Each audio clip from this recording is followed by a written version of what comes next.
This video is for business leaders who want to combine the advantages of strategic planning with the spontaneity and authenticity that comes from spontaneous insight.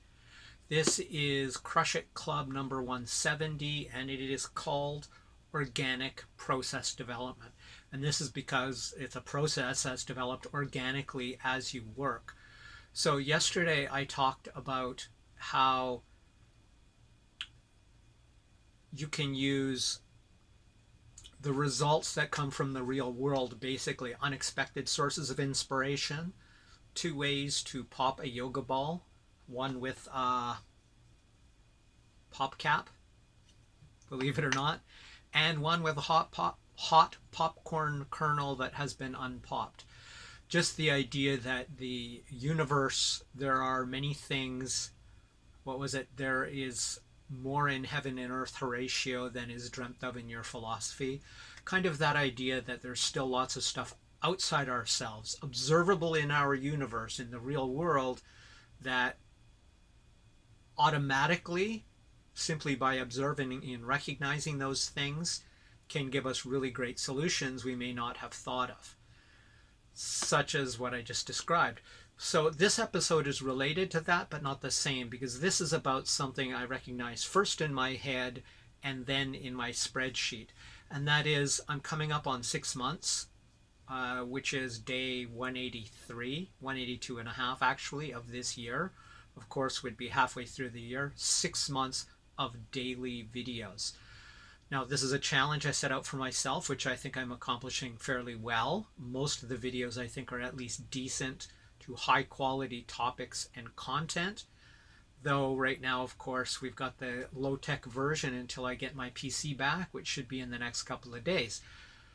So what happened with this is I decided I wasn't sure what I wanted to do for a topic today, and I always have a list running inside my spreadsheet, my topic spreadsheet, for the different episodes I want to do. But I tend to grab it and move it down to allow a little bit of space. So this time what I did, and this is more or less spontaneous, recognizing that the 6-month mark was coming up, I decided to move all the remaining content, the 20 or 30 or 50 outstanding topics that I haven't covered yet, and put them on day 184 and beyond, so that I had a nice space there. Because what I find sometimes is the episode I had sort of arbitrarily lined up as next, I'm not feeling it, or it's not relevant enough, it's jumping to another topic, it's jumping too far. But what I realized spontaneously, and this is where it becomes the organic development, was when I moved all those topics down, I realized that what I was doing gave me a topic for today. So I actually abandoned my original topic about optimization and decided to do this topic instead. That is, sometimes spontaneously as you're working, you discover you have insights, provided you're mindful enough to recognize them. Hey, this can actually significantly improve my process, despite the fact that it's mechanically trivial. So what this gives me is, by leaving a larger space, a generous space between whatever today's topic is planned to be, and giving, like I said, that generous space gives me both a visual and cognitive space to stand back and say, is the next episode I want to do, or I was thinking of doing, is it sufficiently related to be relatable, to feel like a continuum of ideas, while at the same time not being predictable and boring, that is, too close to the last topic, too tightly related to the last topic. So this is actually a really great thing for me, because what happens oftentimes is I like to jump around. I get an idea, I want to utilize that idea immediately.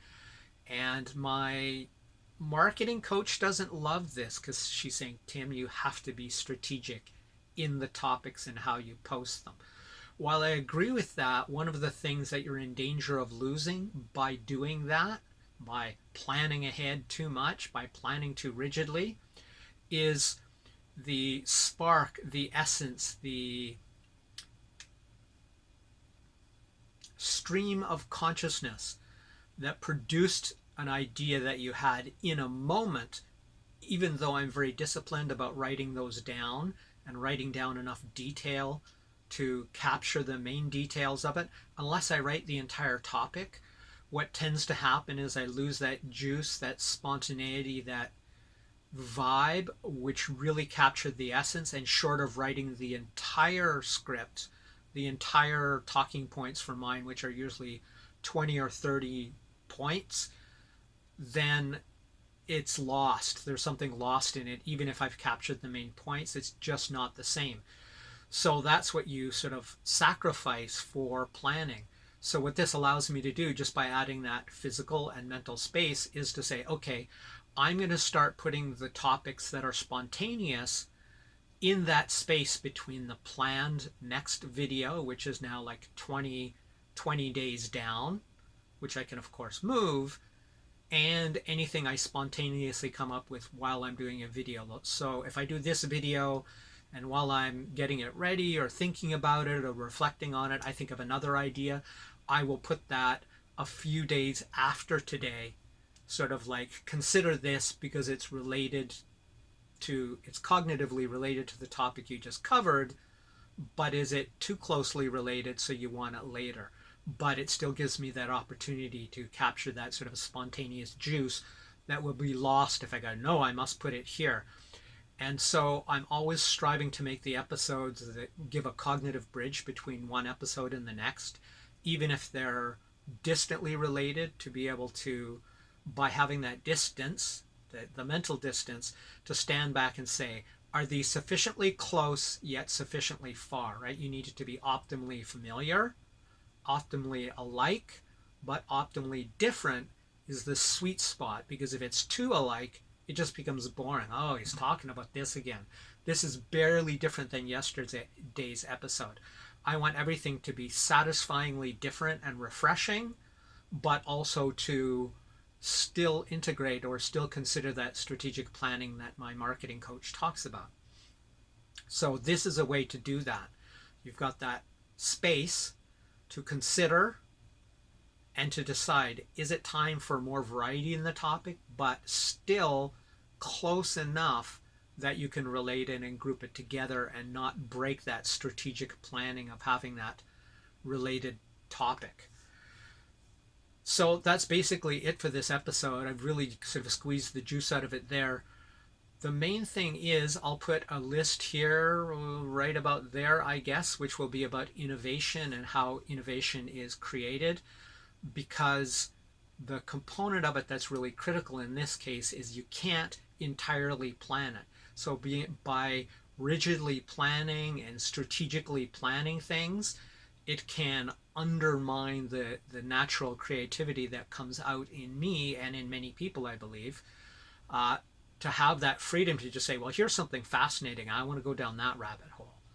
Well, yes, but this gives you a way to innovate along the continuum that I've talked about before, and that is to give a balance, to give the freedom and flexibility to jump onto another topic, but also the structure to stand back and say, is this related enough that it's not going to be jarring or not make any sense at all to be talking about it next? That there's some natural lead in from one episode to the other, even if the topic is ultimately quite far. So as I said, I'll put a list right here, which will be my playlist of innovation. And if anything about this episode was valuable, beneficial, useful to you, please like, share, subscribe, comment, or reach out to me directly if you have any questions. This has been Crush It Club episode 170. My name is Tim B. Green. Bye for now.